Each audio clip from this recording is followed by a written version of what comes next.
جمعرات اور جمعے کے دن سب کام چھوڑ کر 27 بار یہ الفاظ پڑھ لینا۔ اسٹامپ پر لکھ کر دیتا ہوں، آپ کے پاس کروڑوں روپے آ جائیں گے۔ بسم اللہ الرحمن الرحیم۔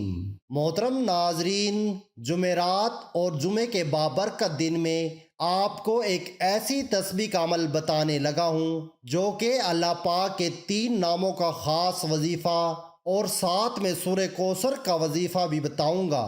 یہ عمل آپ نے جمعرات اور جمعے والے دن کرنا ہے۔ اس وظیفے کو کرنے کے بعد آپ کی مالی مشکلات، جو پریشانیاں ہیں رزق اور دولت کو لے کر، اور اگر سالوں سال سے آپ بے روزگار ہیں، رزق کی تنگی کی وجہ سے آپ شدید پریشان ہیں، آپ کو اللہ پاک کی ذات پہ یقین کرتے ہوئے بے حد آزمودہ اور مجرب وظیفہ آپ کو پڑھ لینا ہے۔ یہ بہت ہی آسان وظیفہ ہے، کوئی مشکل وظیفہ نہیں، اور پڑھنے کا جو طریقہ ہے وہ بھی آپ کو بالکل آسان طریقے سے سمجھا دوں گا۔ ناظرین، اس وظیفے کو کر لیں، انشاءاللہ اللہ پاک ایسا معجزہ فرمائیں گے، اللہ پاک ایسا کرم فرمائیں گے، آپ کی تمام مشکلات، تمام پریشانیاں ختم ہو جائیں گی۔ ناظرین، ذو الحج کے بابرکت مہینے میں جمعے کی فضیلت کے لیے یہی کافی ہے کہ سرکار مصطفیٰ صلی اللہ علیہ وآلہ وسلم نے ذو الحج کے بابرکت مہینے میں جمعے کی فضیلت کے لیے ہی کافی ہے کہ سرکار مصطفیٰ صلی اللہ علیہ وآلہ وسلم نے ارشاد فرمایا، یہ تمام دنوں کا سردار ہے۔ جمعے کے روز مرنے والے سے قبر میں سوالات نہیں کیے جاتے ہیں۔ روز جمعے میں ایک ایسا وقت ہے جس میں دعا رد نہیں کی جاتی۔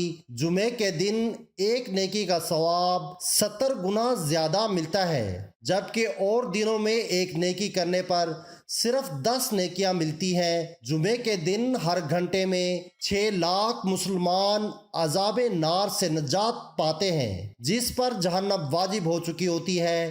جمعے کے دن ہر گھڑی بڑی قیمتی ہے، اس لیے ہمیں اس کی قدر کرنی چاہیے۔ اسے اور دنوں کی طرح غفلت میں ہرگز نہیں گزارنی چاہیے، بلکہ اس دن کا فائدہ اٹھاتے ہوئے رحمت الہی سے مالا مال ہوتا رہے اور دوسروں کو بھی اس بارے میں بتائیں تاکہ وہ بھی جمعے کے دن سے فیض یاب ہو سکیں۔ اللہ پاک ہمیں جمعے کے دن کی قدر کرنے کی توفیق عطا فرمائے۔ جمعے کے دن ناخن کاٹنے پر فرمان مصطفیٰ صلی اللہ علیہ وآلہ وسلم ہے، جسے بہار شریعت میں صدرۃ الشریعہ رحمۃ اللہ علیہ حدیث پاک نقل فرماتے ہیں، جو جمعے کے روز ناخن ترشوائے، اللہ پاک اس کو 2 سرے جمعہ تک بلاؤں سے محفوظ رکھے گا، اور 3 دن زائد یعنی 10 دن تک۔ ایک روایت میں یہ بھی ہے کہ جو جمعے کے دن ناخن ترشوائے تو رحمت آئے گی، گناہ جائیں گے۔ لہٰذا ہر مسلمان کو چاہیے کہ ہر جمعے کو اپنے ناخن تراشنے کی عادت ڈالے اور ثواب کا حقدار بنے۔ لیکن جن کے ناخن بڑے ہو گئے ہوں اور 40 دن ہونے والے ہوں تو اسے جمعے سے قبل ہی تراش لے، جمعے آنے کا انتظار نہ کرے، جیسا کہ صدرۃ الشریعہ رحمۃ اللہ علیہ فرماتے ہیں، جمعے کے دن ناخن ترشوانا مستحب ہے۔ ہاں، اگر زیادہ بڑھ گئے ہوں تو جمعے کا انتظار نہ کرے کہ ناخن بڑا ہونا اچھا نہیں، کیونکہ ناخنوں کا بڑا ہونا تنگی رزق کا سبب ہے۔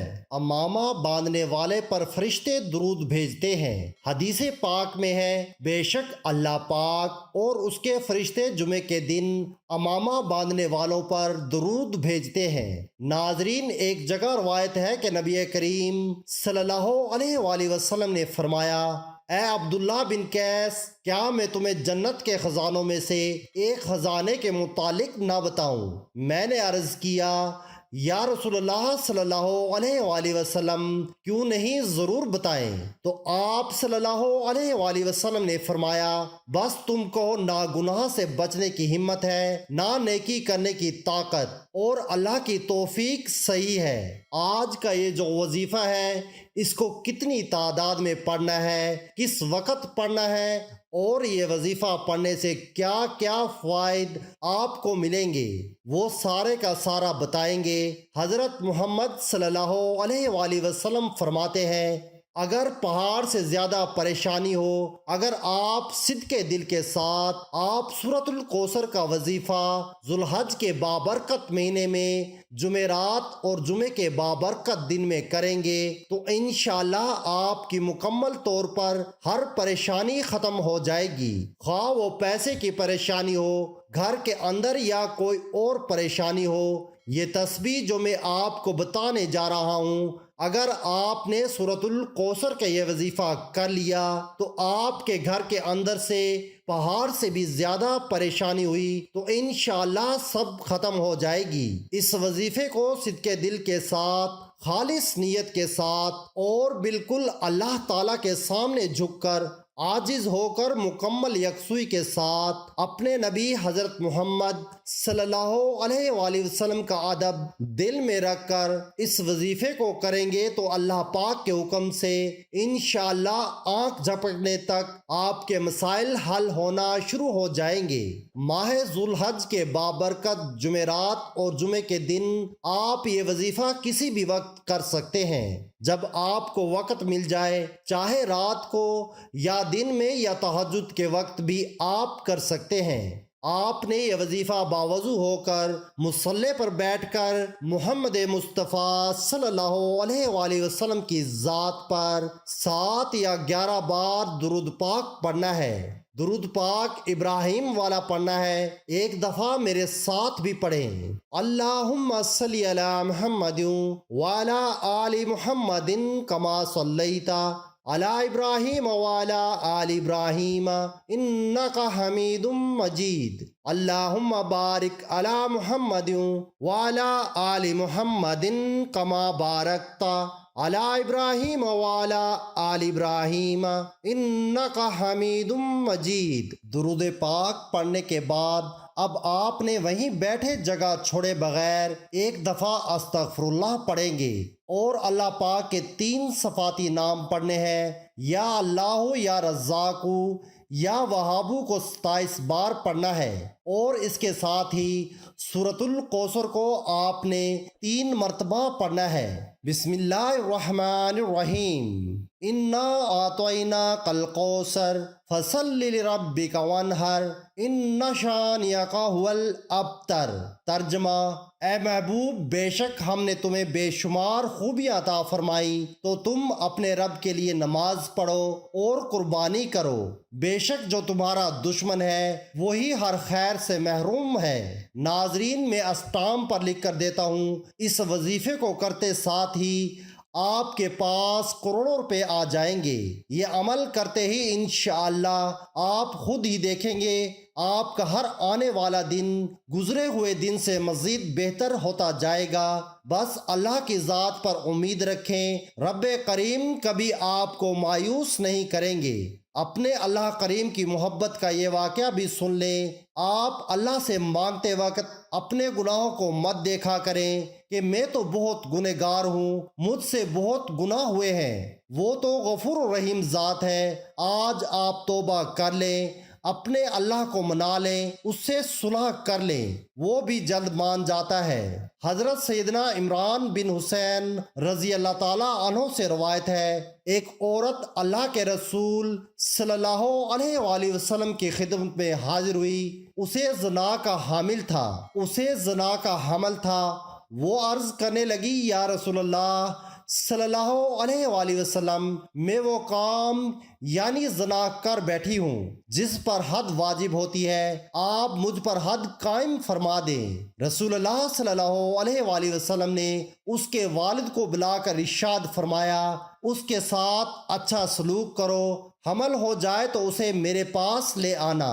پھر ایسا ہی ہوا، یعنی حمل کے بعد والد اسے لے کر رسول اللہ صلی اللہ علیہ وآلہ وسلم کی خدمت میں حاضر ہو گیا تو رسول اللہ صلی اللہ علیہ وآلہ وسلم نے حکم دیا، کہ اسے کپڑوں کے ساتھ باندھ دیا جائے، پھر اسے رجم کر دیا جائے۔ پھر سرور دو عالم صلی اللہ علیہ وآلہ وسلم نے اس پر نماز جنازہ پڑھائی تو حضرت سیدنا عمر فاروق رضی اللہ تعالیٰ عنہ عرض گزار ہوئے، یا رسول اللہ صلی اللہ علیہ وآلہ وسلم، آپ نے اس پر نماز جنازہ پڑھا دی، حالانکہ اس نے زنا کا ارتکاب کیا تھا۔ اس پر حضور صلی اللہ علیہ وآلہ وسلم نے ارشاد فرمایا، یقیناً اس نے ایسی توبہ کی ہے کہ اگر اس کی یہ توبہ اہل مدینہ کے 70 افراد پر تقسیم کر دی جائے تو انہیں کافی ہو جائے، یعنی ان کی مغفرت ہو جائے۔ اور کیا اس سے افضل کوئی عمل پاتے ہو کہ اس نے اپنی جان